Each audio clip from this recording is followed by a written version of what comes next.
The best solution is to prevent more plastic from reaching the ocean. Trash traps and litter booms can snag garbage before it enters waterways. Even better, reduce plastic waste at its source. Be aware of packaging and buy items that use less of it, law suggests. Skip the plastic bags, include zipper ones used for food. Invest in reusable water bottles and lunch containers, and say no to straws. Law also recommends asking restaurants to stop using polystyrene foam containers. These break up quickly and are not recyclable. Talk to friends and parents about the problems of plastic and pick up litter when you see it.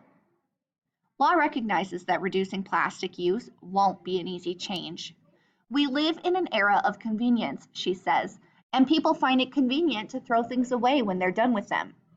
That's not to say that we should do away with plastic altogether. Plastic has a lot of beneficial uses, says Law.